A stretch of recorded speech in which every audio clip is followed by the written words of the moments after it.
যেই প্রশ্নটি শুরুতে একটু করতে চাই যে আমরা দেখলাম যে 9 জন সচিবের চুক্তিভিত্তিক নিয়োগ বাতিল করা হলো, কোথাও কোথাও রদ বদল করা হচ্ছে, পুলিশের আইজি চেঞ্জ করা হলো, স্বরাষ্ট্র সচিবকে মন্ত্রিপরিষদ সচিব করা হলো নসিমুল গনি সাহেবকে।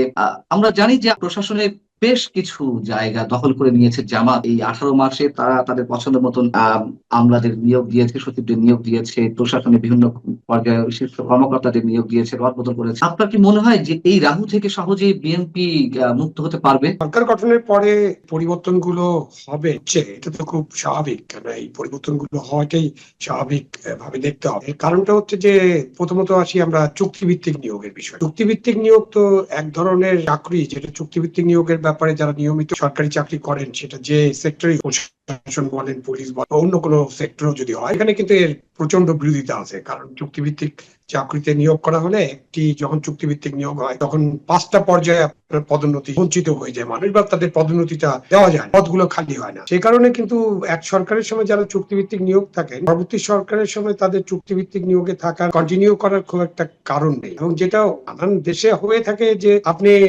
ওই সরকারের আমলে আপনাকে চুক্তিভিত্তিক নিয়োগ দেওয়া হয়েছে, যখন নতুন সরকার আসবে ইচ্ছা করলে তার আগেই ত্যাগ করে চলে যেতে, সেটা সবার জন্য সম্মানজনক হয়। বাট আমাদের দেশে তো আমরা এটা করি না, কেউ করেন না। নিয়োগের কাউকে দু একটা উদাহরণ ছাড়া কাউকে আমি দেখিনি যে তারা নিজের থেকে সরে। স্বাভাবিকভাবে আপনি যখন সরকার পরিবর্তন হবে, সেই সরকার আপনাকে রাখবে কিনা বা আপনি থাকার জন্য তদবির করবেন কিনা, নানান ব্যাপার। যে চুক্তিভিত্তিক নিয়োগগুলো বাতিল হচ্ছে বা যারা চুক্তিভিত্তিক নিয়োগে আছেন, যারা ইউনুসের সময় চুক্তিভিত্তিক নিয়োগ পেয়েছিলেন, স্বাভাবিকভাবে তারা নিজের থেকে সরে যাওয়াটা তাদের জন্য খুবই সম্মানজনক হবে এবং সরকার কিন্তু এগুলো আস্তে আস্তে সরিয়ে, এটাকে আমি একটা স্বাভাবিক প্রক্রিয়ার অংশ হিসেবে দেখি। চুক্তিভিত্তিক নিয়োগ নয়, নানান ক্ষেত্রে প্রশাসনের বিভিন্ন সংস্থা পরিচালক রদবদল করা হচ্ছে, সচিবদের রদবদল করা হচ্ছে। মানে আমার প্রশ্ন হচ্ছে যে জামাত যেভাবে সাজিয়ে গেছে এই 18 মাসে, তাদের অনুগত ব্যক্তিদের দিয়ে প্রশাসন সাজিয়েছে, এই জায়গা থেকে কি খুব সহজেই নিজেকে করতে পারবে কিনা, একটা সেফ জায়গায় নিয়ে আসতে পারবে কিনা? আমার কাছে যেটা মনে হয় যে যারা প্রজাতন্ত্রের চাকরি করে, প্রজাতন্ত্রের সবাই চাকরি তো করেন, সবাই তো প্রজাতন্ত্রের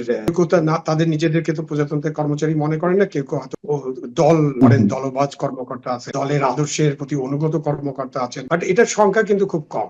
ওইভাবে যদি দেখেন, ওই ছাত্র রাজনীতির মতো বা দেশের রাজনীতির মতো 2-3-5% মানুষ এই ধরনের একেবারে সরাসরি রাজনৈতিক অঙ্গনের সাথে জড়িত বা রাজনৈতিক নেতাদের সাথে যাদের ধরম মরম আছে, এরকমটা আছে।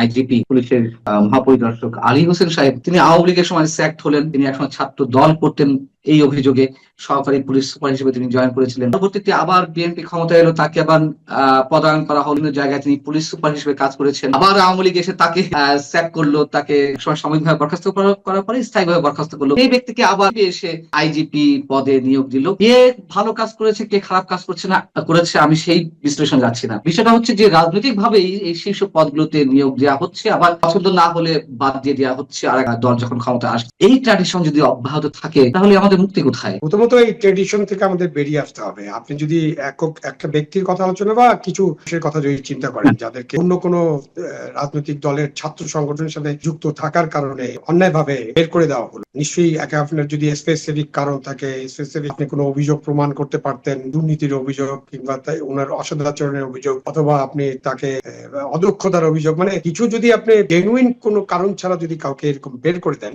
স্বাভাবিকভাবে তার কিন্তু ন্যায় বিচার পাওয়ার অধিকার আছে। সুতরাং এটাকে আমি যদি তিনি আবেদন করে থাকেন বা তার প্রতি একটা ন্যায় বিচার করা দরকার মনে করে থাকলে এই ন্যায় বিচারটা হতে। এখন ওইসব ব্যক্তিকে নিয়ে আপনি ডিপ অ্যানালাইসিস করতে পারি আমরা, একেবারে ভিতরে ঢুকতে পারে সাংবাদিক, তার পুরা জীবনটা, পুরা চাকরি জীবনটা, পুরা রাজনৈতিক ছাত্র দল করেছে অথবা ছাত্রলীগ করেছে অথবা শিবির করেছে, বিশ্ববিদ্যালয়ের নানান কারণে নানান ছাত্র সংগঠনের সাথে অনেকের একটা পুরো যোগাযোগ হয় অথবা হালকা যোগাযোগ থাকে।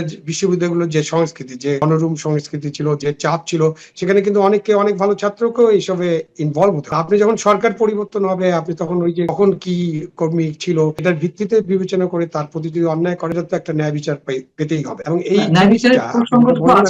আমি আপনার সাথে একদম একমত যে এই কারণে কাউকে বের করে দেওয়া, কাউকে গ্রহণ করা, এইটার রীতিটাকে পরিবর্তন করতে হবে। আমি বুঝতে পারি যখন আমি ওএসডি হই অথবা আমি 12 বছর ওএসডি থাকি, তখন আমি নিশ্চয়ই বুঝি যে আমার কি ধরনের ট্রমা, ফ্যামিলির উপরে, আমার বাচ্চাদের উপরে, আমার বন্ধু বান্ধবের উপরে এবং আমার নিজের উপরে কি ধরনের ট্রমা। আমাদেরকে যারা আমরা অন্যান্য কারণ ছাড়া, অন্যান্য কোনো অন্যায়, দুর্নীতি বা অদক্ষতা বা অসদাচরণ এসব না করে যারা চাকরি করছি, তাদের উপরে যখন অন্যায়টা করা হয়, তখন কিন্তু এই জিনিসগুলো অনেক বড় করে দেয় এবং এটা এখান থেকে বেরিয়ে আসতে হবে। আমি মনে করি এখান থেকে সরকারকে বেরিয়ে আসতে, আমি চাইবো যে বর্তমান সরকার যারা সরকার গঠন করে তারা এই কারণে কাউকে, তাদের কাছে ক্ষমতা আছে, 25 বছর হলে আপনি বাড়ি পাঠিয়ে দিতে পারেন, কিন্তু করবেন না। এটি তো একটি বিষয়, ন্যায় অন্যায় প্রশ্নে ন্যায় বিচার পাওয়ার ক্ষেত্রে যে কথাগুলো বললেন, কিন্তু প্রজাতন্ত্রের কর্মচারী হিসেবে বা কর্মকর্তা হিসেবে আপনারা যারা কাজ করছেন, যাদেরকে এইভাবে দলীয় বিবেচনায় বা সামান্য অজুহাতে এইভাবে অব্যাহতি দেওয়া হচ্ছে চাকরি থেকে বা সাময়িক বরখাস্ত করা হচ্ছে, যেভাবেই হোক না, আপনারা তো কাজ করতে পারেননি, অথবা এখন যারা রয়েছেন প্রশাসনের বিভিন্ন পর্যায়ে, যদি রাজনৈতিক সরকারগুলো এই ধরনের